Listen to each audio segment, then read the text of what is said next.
Hello friends, आज की कहानी है चुड़ैल और भूतिया चूहे की कहानी। कालापुर नाम का एक शहर अपनी पुरानी कहानियाँ और रहस्यमयी घटनाओं के लिए मशहूर था। लोग कहते थे कि रात में यहाँ अजीब घटनाएं होती हैं, जिसके पीछे एक चुड़ैल और उसका साथी चूहा है। लेकिन यह कोई साधारण चुड़ैल और चूहा नहीं था।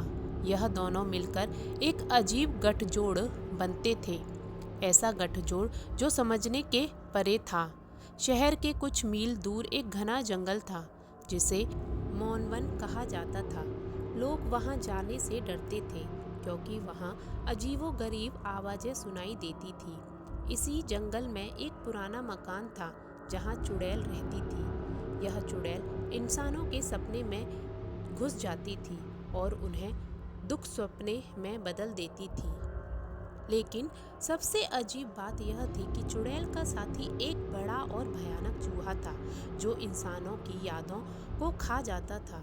यह चूहा, जितना नाम क्रैशल था, किसी के भी पास जाकर उसकी सबसे दुखद यादों को छीन लेता था और उस जगह डरावनी घटनाएं भर देता था।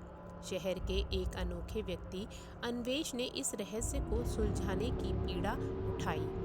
अन्वेष एक लेखक था, जो हमेशा सामान्य कहानियाँ और घटनाओं की खोज में रहता था। जब उसने लोगों की स्मृतियों के गायब होने और उनके अजीब व्यवहार के बारे में सुना, तो उसे लगा कि यह उसकी सबसे बड़ी कहानी हो सकती है। अन्वेष ने अपने कुछ खास उपकरण तैयार किए, एक पुराना कैमरा, एक ध्वनि रिकॉर्ड और एक छोटा दर्पण, जो उसके अपने दादा दादी की सलाह पर लिया था। उसकी दादी ने कहा था, चुड़ैल को उसका अक्स दिखाओ, वे कमजोर हो जाती है। रात के अंधेरे में अन्वेष ने मौनवन की ओर कदम बढ़ाया। जंगल में घुसते ही उसने महसूस किया कि हर तरफ सन्नाटा था, लेकिन वह सन्नाटा अस्वाभाविक था। जैसे ही वह मकान के करीब पहुंचा, उसे एक मरे हुए पेड़ के नीचे एक हल्की सी चमक दिखाई दी।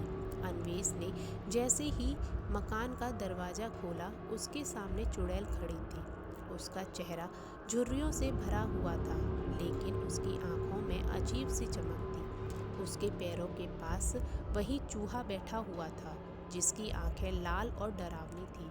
चूहे ने अन्वेष को देखते ही कहा, तुम इंसान यहाँ क्यों आए हो? अपनी सबसे दुखद याद लौट जाओ, वरना यह चूहा तुम्हें भूनने पर मजबूर हो जाएगा। अन्वेष ने अपनी घबराहट छिपाते हुए कहा, मैं यह जानना चाहता हूँ कि तुम लोगों को क्यों डराती हो? तुम्हारा मकसद क्या है? चुड़ैल ने एक ठंडी हंसी के साथ कहा, यह चूहा सिर्फ मेरा साथी नहीं है, मेरी आत्मा का हिस्सा है। यह मेरे दुख और गुस्से को खाता है और उसे दूसरों में भर देता है। जो इंसान सबसे ज़्यादा दुख होता है, वही मेरा सबसे बड़ा दुश्मन है। लेकिन तभी अन्वेष ने अपने बैग से दर्पण निकाला और उसे चुड़ैल की ओर घुमा दिया।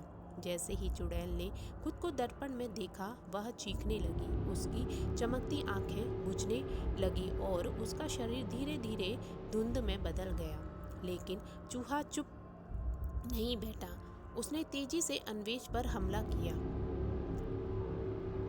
अन्वेष ने चूहे से बचने के लिए अपना कैमरा निकाला और उसकी लाल आंखों में तस्वीर खींचने लगा। कैमरे की चमकदार फ्लैश लाइट ने चूहे को कुछ पल के लिए रोक दिया।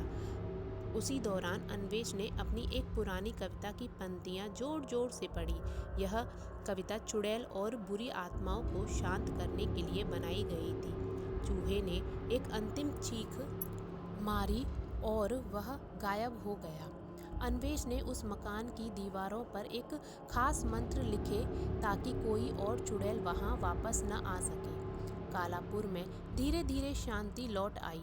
लोग अब अपनी यादों और सपनों के खोने से नहीं डरते थे। लेकिन अन्वेष की डायरी में लिखी आखिरी लाइन हमेशा सबको सोचने पर मजबूर करती है। चुड़ैल और उसका चूहा खत्म नहीं हुए हैं, वे किसी और रूप में लौट सकते हैं, क्योंकि डर और दुख को मिटाना आसान नहीं होता है। तो फ्रेंड्स, आज की मेरी ये कहानी आपको कैसी लगी मुझे कमेंट करके ज़रूर बताइएगा, और प्लीज़ प्लीज़ प्लीज़ मेरे चैनल को सब्सक्राइब भी करिएगा। Thank you so much.